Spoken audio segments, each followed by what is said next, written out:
기도하겠습니다. 아버지 하나님, 오늘도 귀한 하루 주셔서 감사합니다. 이 하루도 하나님을 조금이라도 기쁘게 해드리고 우리 자신도 조금은 덜 부끄러운 모습으로 아버지 앞에 서고자 말씀 앞에 무릎을 꿇었습니다. 오늘도 하나님 우리를 말씀으로 다스려 주시고 또 주신 말씀대로 살아갈 수 있도록 하늘의 권능도 부어주셔서 이 하루가 하나님께는 기쁘며 우리 자신에게는 후회 없는 인생을 살아가는 하루가 될 수 있도록 은혜 베풀어 주옵소서. 예수님 이름으로 감사하며 기도하옵나이다. 아멘. 오늘 말씀은 고린도전서 3장 10절로 15절 말씀입니다. 내게 주신 하나님의 은혜를 따라 내가 지혜로운 건축자와 같이 터를 닦아두매 다른 이가 그 위에 세우나 그러나 각각 어떻게 그 위에 세울까를 조심할지니라. 이 닦아둔 것 외에 능히 다른 터를 닦아둘 자가 없으니 이 터는 곧 예수 그리스도라. 만일 누구든지 금이나 은이나 보석이나 나무나 풀이나 집으로 이 터 위에 세우면 각 사람의 공적이 나타날 터인데 그날이 공적을 밝히리니 이는 불로 나타내고 그 불이 각 사람의 공적이 어떠한 것을 시험할 것입니다. 만일 누구든지 그 위에 세운 공적이 그대로 있으면 상을 받고 누구든지 그 공적이 불타면 해를 받으리니 그러나 자신은 구원을 받되 불 가운데서 받은 것 같으리라. 아멘. 오늘 본문 말씀을 잘 이해하기 위해서는 이 본문 바로 앞에 부분에서 사도 바울께서 언급한 것들을 자세하게 살펴보아야 합니다. 고린도 교회 안에 분파 문제를 다루던 사울 바울께서는 교회 안에 아직도 육신에 속한 자가 있다고 언급하십니다. 이 육신에 속한 자들은 예수님을 주님으로 영접하기는 했지만 그들이 영접한 주님의 말씀을 따라 인생을 살고 신앙생활을 하는 것이 아니라 여전히 자신의 육신의 요구대로 인생을 건축하고 육신의 요구대로 신앙생활과 교회 생활을 하는 사람들입니다. 이 사람들의 특징은 한마디로 말씀을 편식하고 사람을 편식합니다. 그리고 바울께서 1장과 2장에서 중요하게 언급한 하나님의 지혜를 따라 살지 아니하고 사람의 지혜를 따라 인생과 신앙생활을 하는 사람들입니다. 이러한 질책성 교훈을 하고 나서 이어서 오늘 바울께서 본문 말씀을 하시는 것입니다. 본문 말씀에서 바울은 우리 인생을 건축자로 비유하면서 지혜로운 인생 건축과 성공적인 신앙 건축을 어떻게 해야 할지를 가르쳐 주십니다. 물론 본문 말씀이 분쟁하는 고린도 교인들에게 주시는 말씀이기 때문에 여기서의 건축이 1차적으로 건강한 교회 공동체를 세우는 것을 의미합니다. 그렇지만 교회 공동체를 세우는 것이 결국은 우리 각 사람의 개인적인 신앙과 밀접한 관계가 있기 때문에 결국은 우리 각 사람의 성공적인 인생 건축과 신앙 건축을 어떻게 할 것인가를 말씀하는 것이라고 저는 생각합니다. 먼저 10절 말씀에서 바울은 건축은 각 사람이 각각 하는 것이기 때문에 어떻게 세울까를 정말 조심하라고 당부합니다. 여기서 조심하라는 것은 신중하고 진지하게 하라는 뜻입니다. 왜냐하면 우리는 평생을 살면서 단 한 번의 건축을 하기 때문입니다. 인생은 단 한 번이고 그 이후에 반드시 우리 인생을 결산하시는 하나님 앞에 서서 우리 인생을 결산받아야 하기 때문입니다. 그런 의미에서 바울께서는 인생을 건축하는 데 있어서 정말 중요하게 강조하는 것이 두 가지였습니다. 첫째는 건축의 기초이고 둘째는 건축하는 재료들입니다. 첫째, 우리 인생의 건축 기초는 오직 예수 그리스도여야 합니다. 2절을 다시 읽어드립니다. 이 닦아둔 것 외에 능히 다른 터를 닦아둘 자가 없으니 이 터는 곧 예수 그리스도라. 바울께서는 교회의 기초도 예수 그리스도요, 우리 인생의 기초도 오직 예수 그리스도라고 강조하는 것입니다. 다른 터가 있을 수가 없다는 것입니다. 사실 바울께서는 아덴에서 고린도로 오면서 예수 그리스도와 그가 십자가에 못 박히신 것 외에는 아무것도 알지 아니하기로 작정하였다고 말씀하십니다. 왜 우리 인생의 기초가 예수 그리스도에 합니까? 그것은 오직 예수 그리스도 한 분만으로 구원받기 때문입니다. 요한복음 3장 16절 하나님이 세상을 이처럼 사랑하사 독생자를 주셨으니 이는 그를 믿는 자마다 멸망하지 않고 영생을 얻게 하려 하심이라. 요한복음 14장 6절 말씀 예수께서 이르시되 내가 곧 길이요 진리요 생명이니 나로 말미암지 않고는 아버지께로 올 자가 없느니라. 사도행전 4장 12절 말씀 다른 이로서는 구원을 받을 수 없나니 천하 사람 중에 구원을 받을 만한 다른 이름을 우리에게 주신 일이 없음이라 하였더라. 사랑하는 여러분, 하나님께서 세상을 구원하고 나를 구원하시려고 보낸 분은 독생하신 예수 그리스도 밖에 없습니다. 예수님께서는 하나님께로 가는 길이 오직 길이요 진리요 생명 대신 자기밖에 없다고 말씀합니다. 그래서 사도들은 천하 사람 중에 구원을 받을 만한 다른 이름은 없다고 단호하게 선언했습니다. 또한 예수님께서 직접 말씀하시기를 사람이 온 천하를 다 얻는다 해도 자기 생명을 잃으면 그가 얻은 온 천하가 무슨 의미가 있겠냐고 말씀하셨습니다. 여러분, 기초가 무너지면 다 무너지는 것입니다. 이 땅에 존재하는 모든 인간에게 한 번 죽는 것은 반드시 정해진 것이요 그 후에는 자신들의 죄로 인하여 반드시 심판받습니다. 이 구원의 문제가 해결되지 않으면 인생의 모든 것을 다 잃어버리는 것입니다. 그러므로 우리 인생과 신앙의 기초는 오직 예수 그리스도를 통한 구원입니다. 둘째, 심판날에 없어지지 않을 재료로 인생을 건축해야 됩니다.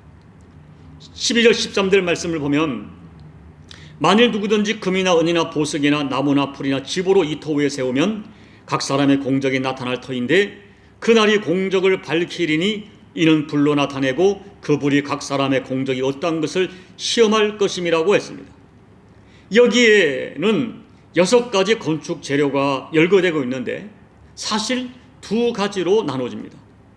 하나는 불에 타서 없어질 재료와 또 하나는 불에 태워도 없어지지 않을 재료입니다.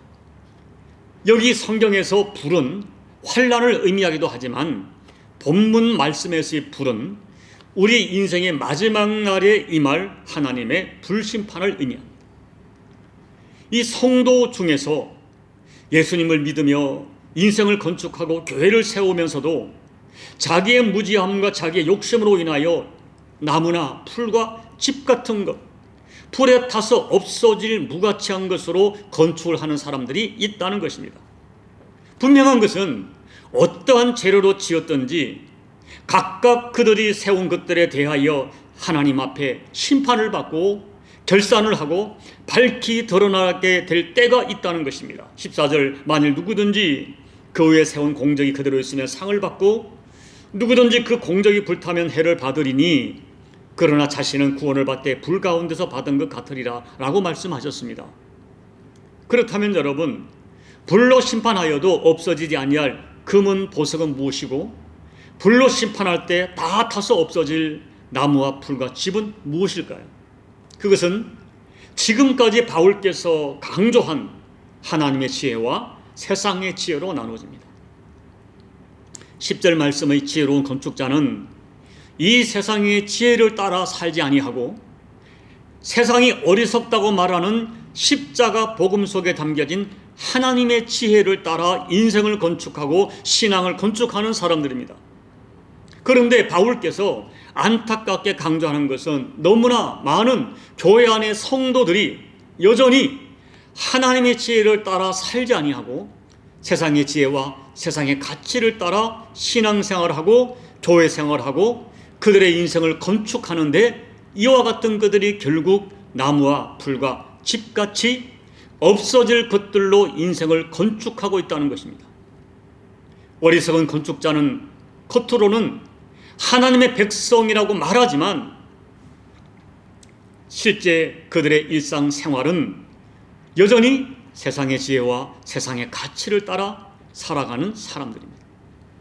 특히 바울의 말에 의하면 어리석은 건축자의 특징은 사람을 따라 행한다는 것입니다. 사람을 따라 우왕좌왕하고 사람에게 보이려고 신앙생활합니다. 주님 보시기에, 내 인생의 주인 되신 주님 보시기에 합당한 인생을 건축하는 것이 아니라 사람에게 보이고 사람에게 영광을 얻으려고 인생을 건축합니다. 신앙생활과 교회생활도 사람에게 보이려고, 사람에게 인정받고 사람에게 영광을 얻으려고 합니다. 여러분, 세상 지혜의 특징은 사람에게 초점을 맞추는 것입니다. 우리 성경에서 예수님이 직접 언급하신 사람에게 보이려고, 사람 앞에서 사람의 영광을 얻으려고 말씀하신 그 모든 것들은 결국 불에 타서 없어질 나무와 풀과 집 같은 것들입니다. 어떤 신학자는 말하기를 마지막 날이 되면 사람들이 하나님 앞에 서게 되는데 그날에 양파 껍질 벗기기 같은 일들이 일어날 것이라고 말합니다. 겉보기에는 주님의 일을 했다고 하지만, 겉보기는 다 똑같지만 하나님 앞에 섰을 때 더 이상 숨길 수 없이 내 내면에 있는 것들이 양파 껍질 벗겨지듯 하나 둘 다 드러나게 된다는 것입니다. 하나님 앞에서 사람에게 보이려고 했던 순수하지 않은 모든 숨겨진 것들이 다 드러난다는 것입니다. 중요한 것은 13절에 말씀하신 그날이 반드시 찾아온다는 것입니다. 우리가 어떻게 인생을 건축해 왔고, 어떻게 신앙생활을 했고, 어떻게 교회생활을 했는지 주님께서 낱낱이 우리 인생을 밝히는 그날이 반드시 찾아온다는 것입니다. 이제 말씀을 정리합니다. 마지막으로 강조하고 싶은 것은 13절 15절 말씀입니다. 우리 인생을 건축했는데 그 건축을 결산할 그날이 반드시 있다는 이 엄중한 진리를 잊지 말라는 것입니다. 바울께서는 예수님을 그리스도로 영접했으면서도 여전히 주님 대신 예수님의 뜻대로 살지 아니하고 세상 지혜와 세상 가치로 인생을 사는 사람들이 혹시 구원을 받기는 하겠지만 불 가운데서 구원받는 것 같은 부끄러운 구원을 받을 것이라고 말씀합니다. 나름대로 열심히 일을 하지만 주님 앞에 모든 것이 다 타버려서 벌거벗은 구원을 받는 사람도 있다는 것입니다. 이 15절 말씀을 보면서 어떤 분은 의문을 제기합니다. 그렇다면 천국에도 차별이 있습니까? 라고 묻습니다. 분명한 것은 성경에서는 영광스러운 구원이 있고 부끄러운 구원이 있다고 말씀합니다. 어쩌면 이 땅에서 오직 예수님 바라보고 하나님의 지혜를 따라서 눈물로 헌신한 성도들의 인생과 예수를 믿는다 말하고 교회를 다녔지만 세상 지혜와 세상 가치를 따라 나무와 풀과 집 같은 곳으로 인생을 살아간 사람들이 천국에서 똑같은 상급을 받는다면 그것이야말로 가장 불공평한 일이 될 것입니다.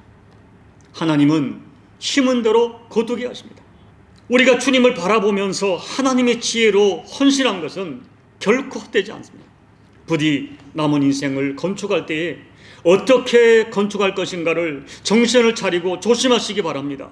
그리고 하나님의 지혜를 따라 인생을 건축하고 있다는 확신이 있으시다면 사람들이 몰라주어도 괜찮습니다.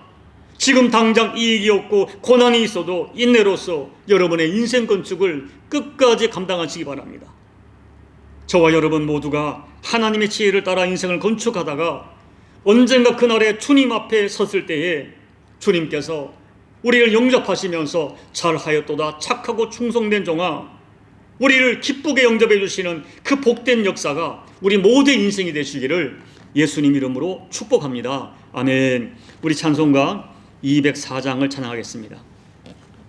주의 말씀 듣고서 준행하는 자는 반석 위에 터닫고 집을 지음 같아. 비가 오고 물나며 바람 부딪혀도 반석 위에 세운 집 무너지지 않네. 잘 짓고 잘 짓세 우리 집 잘 짓세. 만세 반석 위에 닿아 우리 집 잘 짓세. 주의 말씀 듣고서 행치 않는 자는 모래 위에 터 닦고 집을 지음 같아. 비가 오고 물나며 바람 부딪힐 때 모래 위에 세운 집 크게 무너지네. 잘 짓고 잘 짓세 우리 집 잘 짓세. 만세 반석 위에 다 우리 집 잘 짓세. 세상 모든 사람들 집을 짓는 자니 반석 위가 아니면 모래 위에 짓네. 우리 구주 오셔서 지은 상을 줄 때 세운 공로 따라서 영영 상벌 주리. 잘 짓고 잘 짓세 우리 집 잘 짓세. 만세 반석 위에 다 우리 집 잘 짓세. 하나님 아버지, 오늘 바울께서 우리 인생을 건축하는 건축가에 비교하시고 각각 집을 건축할 터이나 조심해서 지으라고 하는 이 바울의 경고의 말씀을 오늘 우리 모두가 진지하게 받기를 소원합니다. 아버지 하나님, 내가 과연 하나님의 지혜를 따라 인생을 건축하고 있는지, 아니면 민노라 하는 이름을 가졌으나 여전히 육신의 요구, 사람의 지혜를 따라 세상의 가치를 따라 인생을 건축하고 교회 생활을 하고 신앙생활을 하고 있지는 않은지 다시 한번 자신을 정직하게 말씀 앞에 내어놓아 아버지 앞에 회개할 것 회개하고 고칠 것 고치고 새롭게 결단하는 역사가 우리 모두에게 주어지게 도와주옵소서. 누가 뭐라 하더라도, 세상에 조롱하여도, 알아주지 않아도, 당장 큰 이익이 없어도 내가 하나님 말씀을 따라 하나님의 지혜로 인생을 건축하고 있다는 확신이 있다면 누가 뭐래도 묵묵히 인내하며 그 인생 건축을 끝까지 감당하는 우리 모두가 될 수 있도록 아버지 은혜 베풀어 주옵소서. 예수님 이름으로 감사하며 기도하옵나이다. 아멘. 사랑하는 여러분, 오늘 본문의 말씀은 교회 안의 성도를 향한 말씀입니다.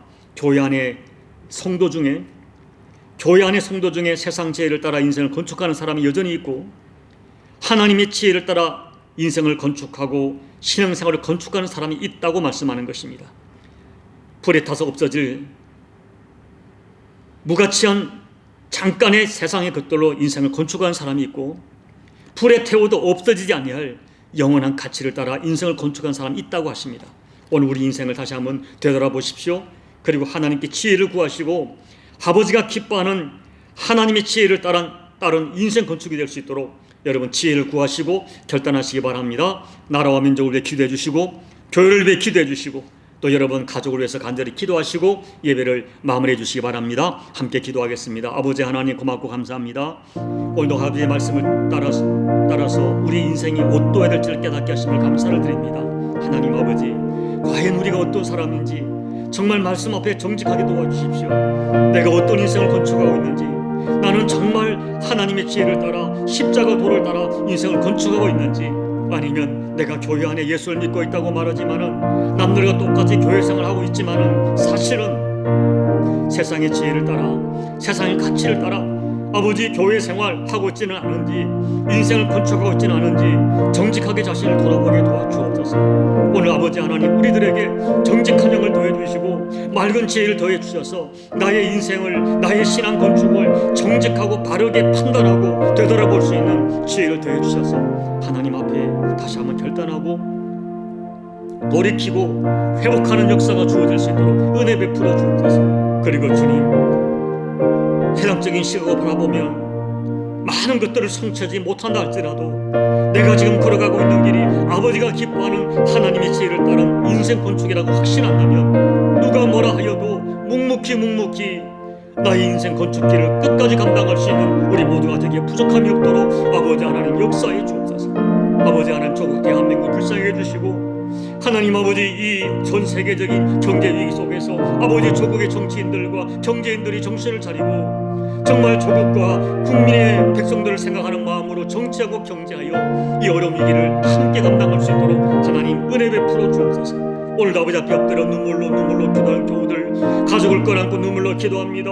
우리 기도의 제목이 있습니다. 우리 힘으로 어찌할 수 없어 아버지의 은혜를 간절히 구하는 저들의 눈물의 기도가 하나님의 긍휼을 있게 도와주시고 아버지의 만지심이 그 모든 기도 제목 속에 허락되는 은총이 될 수 있도록 아버지 은혜 베풀어 주옵소서.